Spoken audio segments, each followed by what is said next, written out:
नमस्कार, स्वागत है एक बार फिर से आप सभी का आपके अपने चैनल हनुमान से परिवार में। आशा करते हैं कि प्रभु श्री हनुमान जी और परम पूज्य गुरुदेव बाबा नीम करौरी महाराज जी आप सभी भक्तों पर असीम कृपा सदैव बनाए रखें। भगवान श्री राम जी हनुमान जी से कहते हैं कि हे हनुमान, जब तक लोग तुम्हारी चर्चा करते रहेंगे तब तक तुम इसी पृथ्वी पर रहोगे। तुम्हारी कोई भी बराबरी यहाँ पर नहीं कर सकता और तुम्हारा हृदय तो सर्वोत्तम शुद्ध है। यहाँ तक कि तुम्हें तो हर कार्य को करने की पूर्ण शक्ति है। तुमने निष्ठापूर्वक मेरी जो सेवा की है और मेरे लिए तो ऐसे ऐसे कार्य किए हैं जो वास्तव में असंभव हैं। हनुमान जी हाथ जोड़कर कहते हैं, यह कुछ भी नहीं है, मैं तो आपका दास हूँ, बस इतना ही। दोस्तों, ऊंचाई पर जहाँ पर चीड़ के वृक्ष हैं वहाँ पर आज भी हनुमान जी रहते हैं और जहाँ भी प्रभु श्री राम जी के नाम का पाठ होता है उसे हनुमान जी बहुत ही ध्यान लगाकर सुनते हैं। वे अपने साहसिक पराक्रमों और विरोचित सत्य गाथाओं को भी निरंतर सुनते हैं। वे हर समय यहीं पर हैं, यहीं पर हैं। यहाँ तक कि हनुमान जी की लीलाएं महाराज जी से बहुत ज़्यादा मिलती जुलती हैं। बाबा जी हाथ में फल लेकर खेलते हैं और फिर फेंक देते हैं और उस समय महाराज जी की लंबी भुजाओं वाला शरीर अपना रूप और आकार बदल लेता है। किसी समय अत्यंत लघु तो कभी पर्वत की तरह विशाल हो जाते, एक स्थान से दूसरे स्थान को गमन करते, वो भी पवन सूत की तरह। भक्तों के लिए दया के हमेशा महासागर। उन्हें स्वयं अपने विलक्षण शक्तियों का ज्ञान नहीं रहता या उसे वे कभी स्वीकार ही नहीं करते, परंतु राम के प्रति अपना अखंड और संपूर्ण प्रेम महाराज जी कभी नहीं भूलते। एक बार तो दोस्तों, कैंची मंदिर के निकट ही दीवार पर महाराज जी बाहर बैठे थे। उस समय उनके साथ में मात्र एक भक्त था और अंदर कैंची मंदिर में रामायण का पाठ चल रहा था। तभी अचानक उस भक्त को जो महाराज जी के समीप बैठा था उसे जोर से बेचैनी सी हुई। तब महाराज जी उस भक्त का हाथ पकड़कर उसे अंदर शिव मंदिर की तरफ ले गए और शिव मंदिर के सामने जाकर बाबा जी बैठ गए। तभी भक्त ने सिर उठाकर महाराज जी की ओर देखा। बाबा उस समय एक बंदर की तरह लगे, वो भी एक विशाल बंदर की तरह। बस उस भक्त को तो इतना ही याद रहा। और यह जो भक्त महाराज जी के समीप बैठे थे ये स्वयं कोई और नहीं दोस्तों, महाराज जी के अति प्रिय भक्त दादा मुखर्जी थे। बाद में होश आने पर अन्य भक्तों ने बताया कि उस समय भक्त और महाराज जी दोनों ही अचानक शिव मंदिर के सामने से अदृश्य हो गए। कई घंटों बाद महाराज जी चलते हुए मंदिर में आए और जोर से पुकारने लगे, दादा कहाँ हो, दादा कहाँ हो।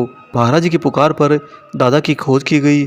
तब वे नदी के किनारे ऊपर की ओर पड़े हुए मिले और जब अन्य भक्त उनके समीप पहुँचे उसी समय वे चेतनावस्था में लौट कर आए।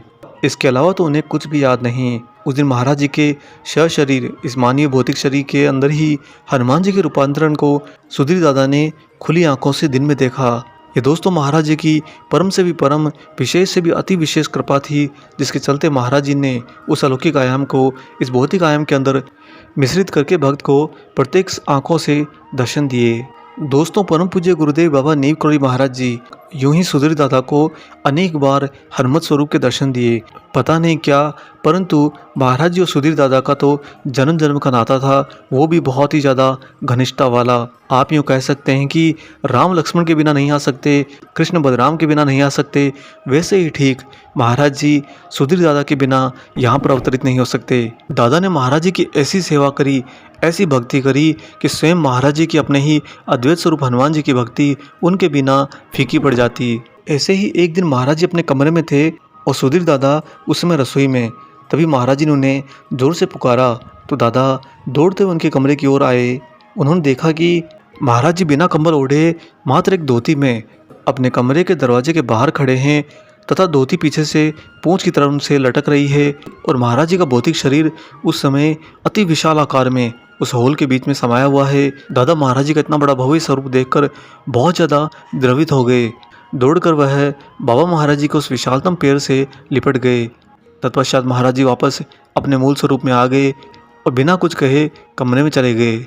इस बार महाराज जी ने सुधीर दादा के घर में ही उन्हें अपने हनुमान जी के अति विशाल स्वरूप के दर्शन कराए। दोस्तों, इन घटनाओं से ये स्पष्ट हो जाता है कि मानवीय शरीर जो है यह असीमित विस्तार योग्य है और प्रकृति के अनुसार चाहे जैसा आयाम ये रच सकता है, गढ़ सकता है, धारण कर सकता है।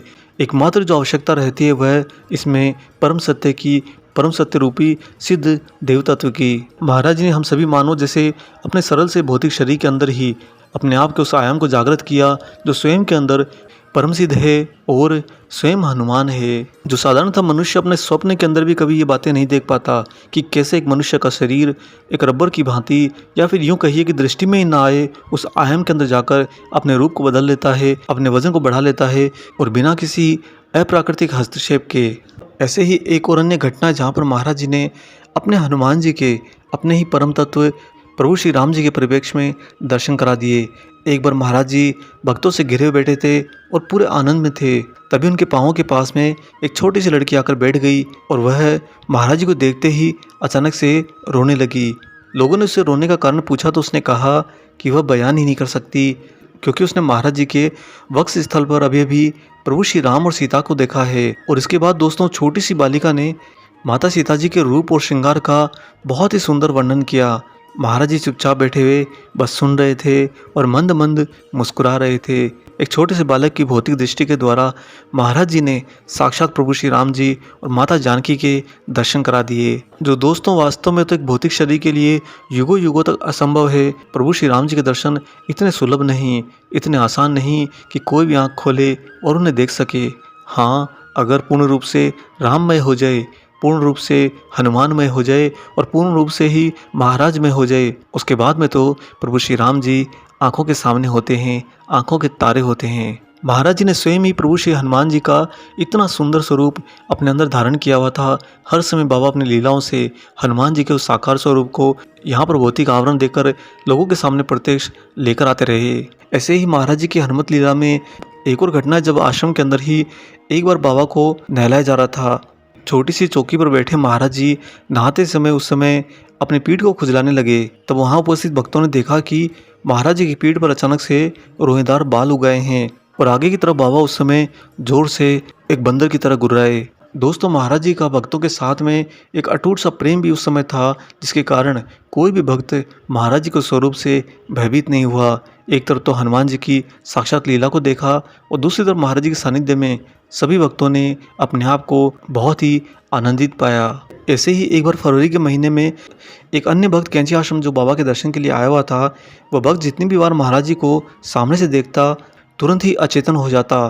जब होश में आता तो अन्य भक्तों से बस इतना ही कहता कि मैंने तो एक विशालकाय बंदर के सिवा कुछ नहीं देखा। सोच कर तो आया था कि बाबा नीव करोड़ी के दर्शन होंगे, परंतु जब भी मैं उनकी तरफ दृष्टि उठाता हूँ मुझे तो वहाँ पर बस एक विशालकाय बंदर बैठा हुआ दिखाई देता है और उसी विशालकाय बंदर के दर्शन के वजन को मैं सहन नहीं कर पाता और अपना होश गंवा देता हूँ। ऐसे ही एक तरुण भक्त एक बार महाराज जी के आश्रम में बाबा के तख्त के नज़दीक ही सो गया और महाराज जी उस समय तख्त पर लेटे लेटे निद्रा में चले गए। बाबा की निद्रा में जाने के बाद अचानक से उस भक्त ने पाया कि राम नाम का कोई जाप कर रहा है। अचानक से हड़बड़ा कर वह भक्त उठ बैठा। उसने यहाँ वहाँ दृष्टि दौड़ाई, झुककर थोड़ा दूर भी देखा, परंतु किसी को भी नज़दीक नहीं पाया जो बैठकर कोई राम नाम जपता हो। तब दोस्तों उसने आगे बढ़कर महाराज जी को देखना चाहा तो वह देखकर दंग रह गया कि बाबा के पूरे शरीर में से राम नाम गूंज रहा है। वह बाबा के सिरहाने आता तो महाराज जी के सिर की तरफ से राम नाम सुनता और जब लौटकर महाराज जी के श्री चरणों की ओर जाता बाबा के अंग अंग में से प्रभु श्री राम जी का नाम सुनता। यहाँ पर आप हनुमान जी के राममय अस्तित्व को महसूस कर सकते हैं। ऐसे ही एक बार एक महिला भक्त ने अपने पतिदेव से कहा कि मुझे बगल के कमरे में कुछ सुनाई दे रहा है। जिस बगल के कमरे की ओर वह इशारा कर रही थी, इसी कमरे के पास में वह कमरा था जिसमें महाराज जी स्वयं ठहरा करते थे।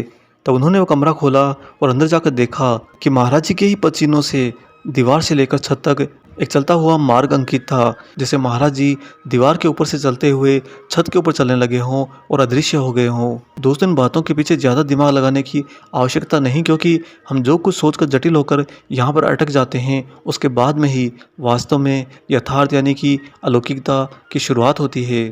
अलौकिक दुनिया के अंदर यानी कि यथार्थवाद के अंदर, सत्य रूप के अंदर कोई भी आयाम किसी भी आयाम के सामने बाधित नहीं होता और ना ही किसी बंधन में होता है। इसके परिप्रेक्ष्य में हमने स्वयं भी अपने जीवन के अंदर बहुत से अनुभव किए हैं, इसीलिए हम इस बात को आपको बहुत ही दृढ़ता से रख रहे हैं। उम्मीद करते हैं आप इस बात को मान पाएंगे। दोस्तों, महाराज जी ने तो स्वयं ही अपने शब्दों में कहा है कि हम जिधर भी देखते हैं केवल प्रभु श्री राम को ही देखते हैं और इसलिए हम हमेशा हर वस्तु का आदर करते हैं। हम कुछ नहीं करते, वास्तव में ईश्वर ही सब कुछ करता है, राम ही सब कुछ करता है। और यहाँ पर महाराज जी ने अपने ही हनुमत स्वरूप के प्रभु श्री राम जी के साथ में एकाकार रूप का भी दर्शन करा दिया। उम्मीद करते हैं कि आप महाराज जी की इन हनुमत लीलाओं के बारे में सुनकर थके नहीं होंगे, परंतु फिर भी इसके आगे का भाग किसी अन्य वीडियो के अंदर साझा करेंगे। हम आशा करते हैं आज का ये वीडियो आपको ज़रूर पसंद आया हो। वीडियो अगर अच्छा लगा है तो जाने से पहले इसे लाइक कर दीजिए, और अगर आप चैनल पर नए हैं तो चैनल को सब्सक्राइब भी कर लीजिए, साथ ही बेल आइकन को ऑन कर लीजिए। मिलेंगे दोस्तों बहुत जल्दी ही एक और ऐसे ही अलौकिक अंक के साथ। तब तक अपना और अपने माता पिता का संपूर्ण ख्याल रखिए और परम प्रभु श्री राम जी का निरंतर गुणगान करते हुए बाबा हनुमान और बाबा नीम करौरी महाराज जी की निस्वार्थ होकर सेवा करते रहिए। जय सिया राम।